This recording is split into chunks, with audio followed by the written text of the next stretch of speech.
Good evening, Europe, and good afternoon to just about all of North America. Good morning to the Pacific Rim, and welcome to a special episode of the Angry Astronaut.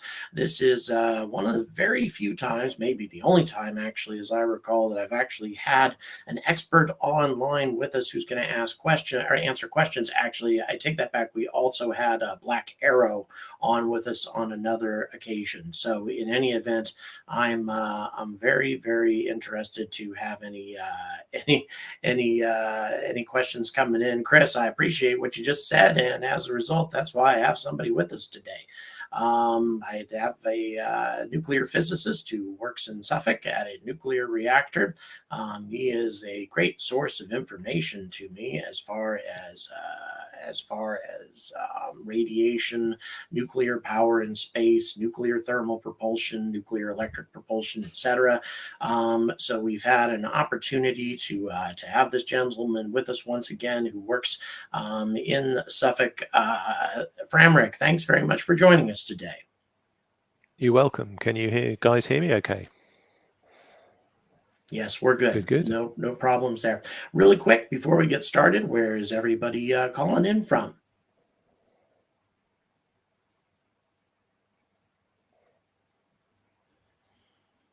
EU. So big area there.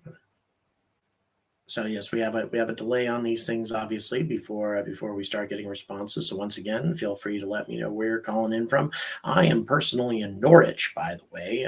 Had an opportunity to check out the what's going on in terms of shopping and that sort of thing here in Norwich. More people calling from the UK, Berlin. Hello, and thank you so much for joining us. More EU, it seems. Toronto, thank you so much, Canada, for joining us today. Really happy to have you here. Not sure where you're calling from there, Samuel, but thanks for joining us. America, wherever that may be. One would assume the United States, but that could be many other things. Vienna, thanks so much for joining us today. Bedford, Virginia, thanks a lot. I really do appreciate it. Hello, Framryk. Supax, thank you so much for getting this started tonight. Once again, all of this traveling I've been doing and the coverage I've been providing would only happen because of all this. Sheffield, hello, Sheffield. Thank you so much for checking in today. I haven't been to Sheffield in a very long time. Would love to check in there as well. Well, yeah, I wasn't far away from. I was actually very close to Sheffield not that long ago, but it's been a while since I've actually properly visited the city. We'll put it that way. Texas, Tulsa, Oklahoma. Thanks so much for checking in. Been a long time since I've been to Tulsa too. I'm from Colorado originally, so I've gotten to a lot of those nearby states. By the way, if you are on Discord, if you're a member of our Discord family, Patreon supporter, or if you hit that little join button, you can be part of the Discord community, and you join on live stream Q&A. Ohio, US. Yes, indeed. I love Ohio, especially Cleveland. I'm very happy about Cleveland. Once again, we need to emphasize today that questions are going to be focused around nuclear radiation in space, nuclear propulsion, because we have an expert on with us right now. Once again, he goes by the name of Framryk. He has worked at this reactor since he was 19 years old, and now he's in his 50s. So we're talking decades of experience with nuclear power. And once again, a physicist there specializing in shielding against radiation and against the dangers obviously represented by an ongoing nuclear reaction. So I'm more than happy, and that's the purpose of why we are on tonight, is to take your questions in regards to this. So really do appreciate that. Yes, hit that like, please. By all means, hit that like. So this is becoming here's a question about the radiation barrier on the Starship, specifically the water bags. What would be a good material to use for the bags holding the water itself? Any ideas, Framryk? Yeah, I mean the bags don't really matter too much. Just normal water tanks. It's the water that's nuclear reactors. If you can imagine a fuel pool with the fuel underneath, and the blue glow coming off the fuel, it's the water that does the job. So, the stainless steel tank, Starship itself is a stainless steel body. You build the tanks into the body of the ship, so it's the water that does the business of the shielding. So the metal itself, as I think Angry mentioned right at the start, if you get metal on its own, if these high energy cosmic rays come and collide with the metal, they have a breaking radiation called Bremsstrahlung, which gives off X-rays. So you definitely need something other just than the metal for the shielding. Thank you, Framryk. And we have Hi Q just made a comment. Thank you so much for the £5, saying that come to the realization the future of space travel is infrastructure, not just spacecraft. Very much so, especially since we're talking about LEO refueling. LEO refueling is going to be a very important part of us exploring the solar system, and that can't be done without infrastructure. Another question: is there a better material, artificial or natural, that's better than water for radiation shielding, Framryk? Yeah, water's nice and cheap. That's why water and concrete are used on earthbound reactors, because it's easier to pour concrete and fill tanks with water. So you're absolutely right. Plastic Pinocchio, there are better materials, but it depends on what you're trying to shield. If you've got a neutron, you want to slow it down. That tends to like hydrogenous materials like polyethylene and paraffin-based things. If you look at the ISS, there's actually some plastic materials good for shielding high-energy neutrons. But if you want to shield gamma rays, so the good old electromagnetic radiation, you're best to use nice dense materials. Lead is good, but obviously that's very, very, very weighty to take to orbit. So electromagnetic radiation, you need dense materials, but high energy particles and neutrons, you need water, hydrogenous materials. So awful lot of research going on in the kind of shielding materials to use in spacecraft, but ultimately it all depends on mass to orbit. The more mass you can get to orbit, the better you can make the shielding. And obviously if you're on a surface of somewhere that doesn't have its own magnetic shielding like the Earth does, so Earth has got a nice atmospheric shielding as well as a magnetosphere, you just need dense material, regolith, scooped concrete materials over the top, and that is the best form of shielding. So unfortunately spacecraft, you've got to take it with you, but once you get to where you're going, you can start to build shielding materials. Nice side note here. Bremsstrahlung is an exact translation for breaking radiation. Nice to know that we have so many learned people who are calling in on this. Vectran has awesome tensile strength, and modules can be made UV proof with a fluorinated polyurethane coating. Yeah, we've discussed Vectran, and of course this is something being used by Sierra Space in their inflatable modules. How would you say Vectran, a multi-layered kind of system, stacks up against stainless steel for radiation protection, Framryk? Are you? I'm sorry. Probably much better. I mean, metal materials is a good quality that it's a combination of materials, good tensile strength. You end up with a polyurethane coating, which means you end up with those high energy cosmic rays and neutrons being slowed down and captured. So yeah, good combination of materials. Thank you so much. And Once again, sorry, just in case anybody's wondering, we do have a physicist with us right now. He goes by the name Framryk online, in case you're just joining us. He is helping answer questions about radiation in space and also nuclear propulsion. I'm sorry, Framryk, you were saying? No, interesting question from Anton Nim there in the chat. So the blue color, if you see some irradiated material underneath water, you'll see a blue glow being given off. That's actually Cherenkov radiation, which is the particles interacting under the water and exceeding the speed of light. So, and they shed their excess energy. Obviously you can't go faster than the speed of light. They shed their excess energy as a blue glow. So if you look in a fuel pool filled with fuel materials, you'll see. Fascinating. Definitely good to know. It's certainly something I didn't know. That's great. Abigail Dante says higher energy radiation needs either high density materials or a lot of materials. It's the mass that's important, not the density of the material. So for spacecraft, I prefer something like polyurethane, but just in the mass that you'd want out of lead. Yeah, and of course lead, is obviously one of the best, is talked about quite a bit. So in any event, really do appreciate that. that. Good to know about Cherenkov radiation. Yes, Carl Themmel, once again on live stream Q&A on Discord, says a magnetic field would deflect charged particles like protons. Yes, it's something that I have actually discussed that in one of my videos about an artificial magnetic field generated by Starship. There have been a couple of papers written about that that I referred to in those videos. But Framryk, do you have any comments about artificial magnetic fields? Is this something within our technological capability? Yeah, if you manage to do a search on YouTube, there's a great documentary from 2004 called Space Odyssey, actually from the BBC, and it is a voyage around the planets. It has a nuclear-powered spaceship which generates its own magnetic field. It uses a nuclear fission reactor, so because you need the electricity, and that would create effectively an artificial magnetosphere to deflect protons, anything cosmically charged, the helium nuclei. I think Carl Themmel mentioned in the chat there, but a magnetic field takes power. So you need a very large megawatt reactor, and it will generate effectively the equivalent of the Earth's magnetosphere around a ship.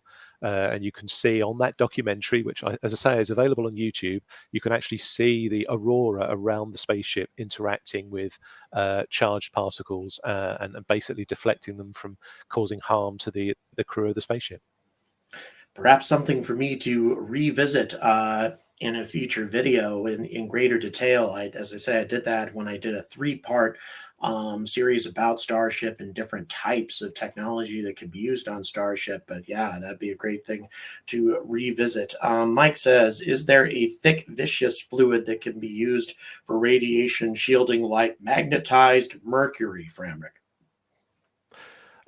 Yeah, I mean, obviously, mercury, one of the things you have to watch out for is how hazardous is the materials you're using. So we mentioned lead earlier on. Lead's not actually good because if you are exposed to bare lead, it's actually a poisonous material. So we've started to shift over in the nuclear industry to tungsten, which is very dense, very good material. Basically, the denser the material, the better it is for shielding, for gamma rays, and for electromagnetic radiation. But you need nice, light, hydrogenous materials for things like neutrons. Because it's all Well, those interactions, the collisions. If you can think of like a pool table, if a neutron comes in, it collides with a ball, loses a bit of energy, collides with another ball, loses a bit of energy. So that's how you help to shield against neutrons. now, one thing that was mentioned at the beginning of this, and I noticed in chat at the beginning of our conversation before we even got started talking, is the fact that they're working on both solutions, nuclear electric and nuclear thermal. We talked about this, Framryk, a bit yesterday in terms of the challenges of nuclear electric, in terms of bleeding off heat, that sort of thing. Do you think that nuclear electric is just so much more challenging that that's why nuclear thermal is getting more investment right now, or do you think there might be some other reasons why nuclear thermal has the majority of the focus? I think nuclear thermal, because if you look at the NERVA program back in the 60s and 70s, has got a greater leading edge. It's basically one reactor core. You put your hydrogen fuel through the reactor core, it superheats it and basically propels it as a nuclear rocket out the back. So it is inherently easier to master. Nuclear electric is a full reactor in space. If you think of the submarines that cruise under our oceans, they've got 70 to 80 megawatt reactors there generating electricity, powering turbines, but you need to get that mass to orbit. So, and then you need to shed the heat from those reactors out into space via radiators. So nuclear thermal rockets are more likely, I think, in the short term for very fast transit. But ultimately, nuclear electric would be a good mechanism for getting round the outer solar system because you're generating the power, you're taking it with you. Now, Abigail Dante points out that nuclear electric isn't practical for near Earth operations. It's too slow, too much more of a parasite in a mass in terms of its radiators required and cooling systems. Would you concur with that, Framryk? It's a challenge. Again, it's mass to orbit. Nuclear electric starts to work if you can lift the mass up there and basically put a small PWR, pressurized water reactor, in orbit. But it takes time. It is difficult with the current launch infrastructure we have. If Starship gets going with 100 tons to orbit each time it launches, maybe that's more realistic. But at the moment, you've got smaller nuclear thermal type propulsion ready to go. So yeah, I think that ultimately it may end up with nuclear thermal first, nuclear electric second.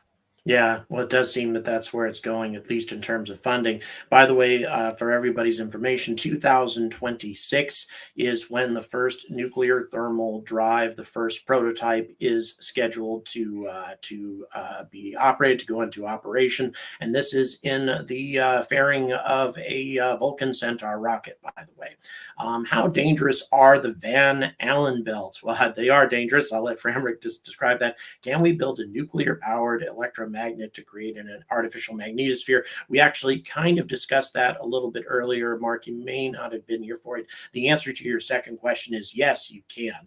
And it's in the future. But the first question that we had, or I'm sorry, what was that first question again? You probably remember it, Framrick. I'm sorry, I got Was it carried the Van away. Allen belts? Van Allen belts. Yeah, how dangerous are they? See, I've Yeah, probably yeah, been yeah. cooked by the Van Allen belts myself.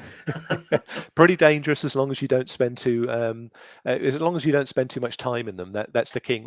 They're radiation belts. So if you can think of the Earth as that sort of rotating magnet, the electromagnetic fields capture high energy electrons and protons. So basically, when you move through them, suddenly you're going from dose rates comparable to high altitude air travel, what the ISS is exposed to many, many hundreds of times that. So, you can end up with some very high radiation doses. Fortunately, all of the transits that were made during the Apollo program, and all our launch infrastructures, you spend very little time there.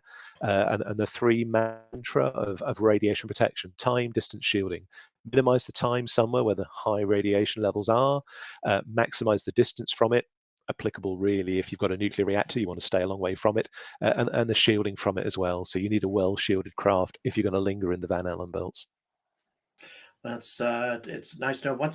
I just had a quick question. Once again, this is, I guess, more the science fiction writer in me thinking about this. What would happen? I mean, is there a potential scenario where we could have a malfunction during takeoff or something, and then a crew ends up stranded in the Van Allen belts where they're not supposed to be in a lethal orbit, shall we say, in those belts? Could that theoretically happen, or is that kind of too bizarre? From memory, I mean, you've got a lot of transit through the Van Allen belts, but actually you're not likely to linger in them, so you'll end up in an eccentric orbit that takes you back out of them again. So most of the Apollo program shots and any future launches will be designed to minimize any transit time.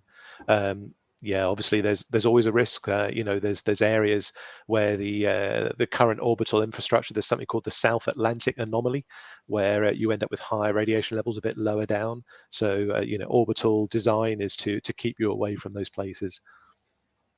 So Benjamin has a question I think all of us want to know, fusion propulsion. I mean, fusion has always been a couple decades away for the last 50 Yeah. years or whatever. But I mean, assuming it can be done, then what does that do to propulsion? Oh yeah. So the dream since I've been in the industry, age 19, is a fusion reactor for generating electricity. We are much closer to generating a fusion reaction. In fact, we've done it, inertial fusion.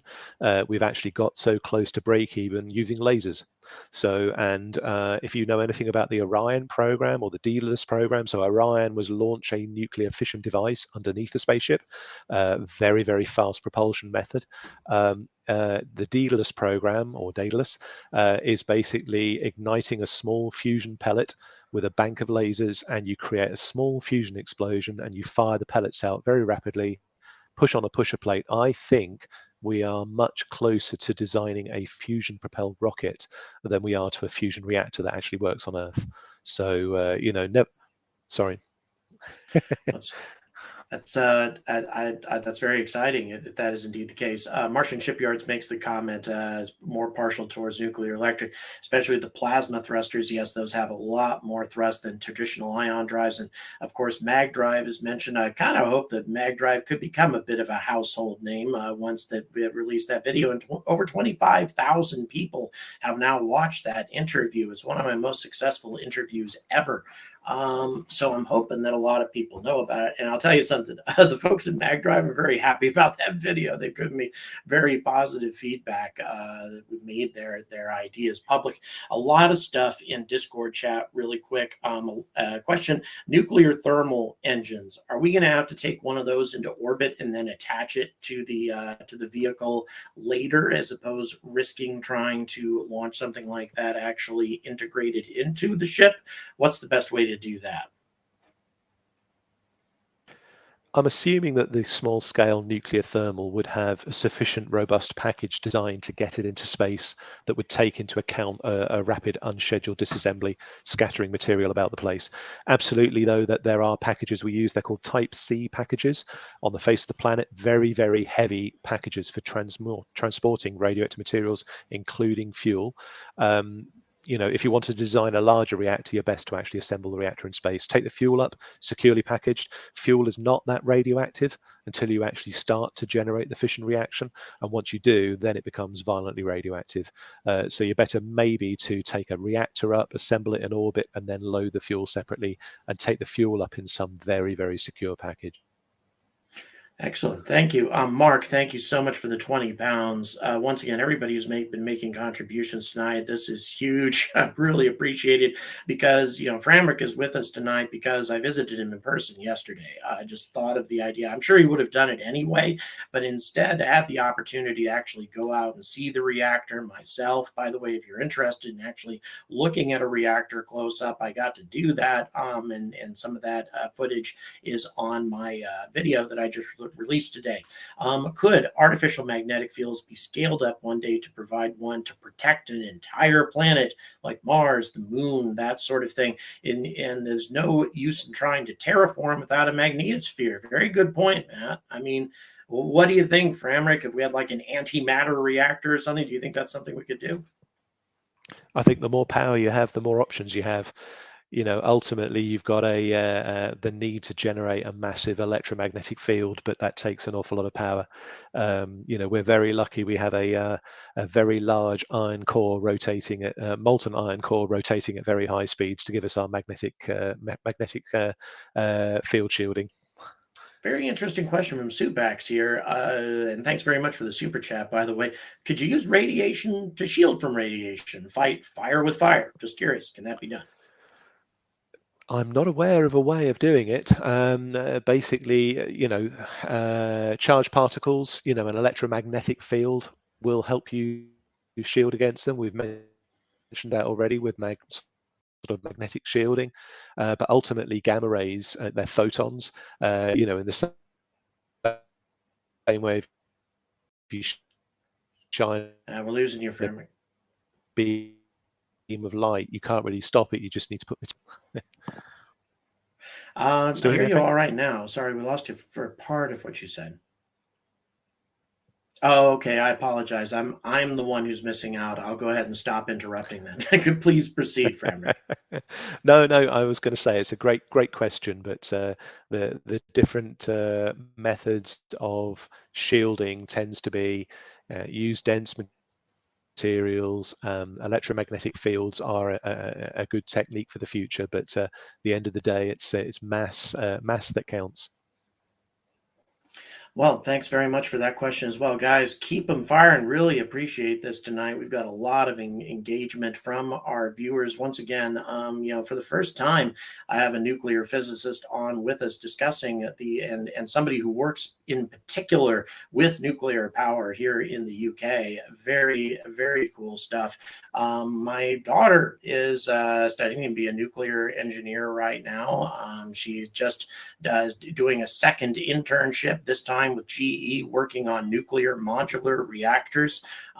So she's a great source of information for me as well. But I think the only way I could get her to, and actually, I don't think pulling her fingernails off would be enough inducement to get her to appear on my channel anyway. So that just is not something that would happen. But she has been a good source of information as well. One thing to make clear, and Framryk and I have discussed this, nuclear modular reactors, a lot of, Rolls-Royce and other people talk about the possibility of using it for small communities and big medical facilities and third world countries, etc.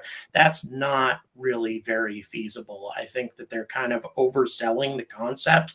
Nuclear reactors are still dangerous, very dangerous, and require a lot of security in order to not become a tool to be used by terrorists. It means you need a lot of security in place, which means the only place you're going to use these modular reactors is to increase the capacity of an existing reactor, or on a military base, or in space. Now, can you think of another application besides that, Framryk? What, for modular reactors? Right. Yeah, modular reactors, they are much more efficient to build and assemble on a site, rather than spending $20 billion on pouring concrete and building a very big plant. So modular reactors are great where you've got an energy infrastructure. They're designed to be inherently more passive, so you don't need all these pumps. They shut themselves down easier. But at the end of the day, a fission reactor is a beast you have to take care of. It takes a lot of looking after. So probably the quicker we move over to fusion, the better. But still a way to go there. Yeah, definitely. And once again, though, I mean, even in our current situation with fission, in spite of all the drawbacks associated with it, I mean, what I got to see yesterday certainly was a large plant, but at the same time, it didn't take up a whole lot of space. And given that it takes care of 5% of the UK's energy needs, therefore logically 20 of them should be enough for the whole country. I mean, that doesn't seem to be a lot. There's a question, though. Can your guest explain how NASA touched the sun with its spacecraft? Can you go into details on that situation? Are you familiar with that? I'm assuming this is the Parker Solar Probe, so getting very close to the sun. If that's the one that Chuck is talking about, bit outside my sphere of knowledge, but obviously you're designing a probe to get very close to the sun. Lots of sensitive instrumentation, and getting as close as you can to take a picture of our big fusion reactor, because everybody does forget we've already got one fusion reactor in our solar system, and that's the sun. Yeah, and again, another really great way to harness that is space-based solar power. I know I've talked about that interview a million times, but I'm going to keep talking about it because I know that most folks haven't watched it.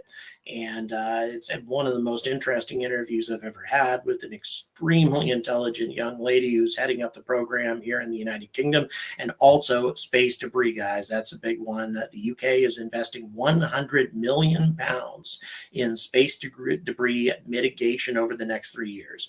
To my knowledge, there are no other countries doing that, certainly not the US. And so that is a big investment in dealing with a big problem. And I've got that interview sitting out there as well that's doing a lot better than the solar power one. Keep the questions coming, guys. Once again, really appreciate everybody tuning in tonight. Please please subscribe. What are your thoughts about the possibility of using antimatter? Say we learn to create antimatter on the large and the cheap. And another thing, Matt, I'm going to interject this real quick. We don't even necessarily need to create antimatter. There's antimatter within our own magnetic field here on Earth, and a lot more antimatter in the magnetic fields of Jupiter and Saturn. So the possibility of harvesting antimatter actually is a little bit more realistic than making it.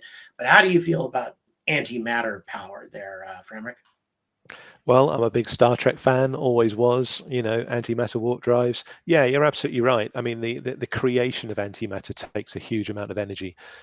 So the idea of us trying to set up a factory for it is quite impractical. Harvesting, as you say, from giant magnetic fields, Jupiter and Io and the whole Jupiter system is a absolutely huge farm almost for antimatter. I think we're more likely in the near term, and I'm talking decades, maybe 100 years, more likely you to harvest helium-3 from the surface of the moon, deposited by the cosmic and solar wind, and that would lead us to fusion first, antimatter, centuries away. Well, thanks. And once again, Glenn Buchanan, thank you so much for the 20 Canadian that just came in. Yeah, I'm enjoying this discussion a lot. I'm very pleased with all the questions that have been coming in. We have a couple other real quick questions. Will AI have a role to play in creating smaller, more powerful fusion reactors? Can hyper intelligent artificial intelligence, can this deal with the problem? Or I'm sorry, what is it again? Will what? I, Yeah, okay. I'm sorry. Quick yeah, I reminder, think we've there's only got a few more minutes. Yeah, just to answer that one, I think that's an excellent question from Mark.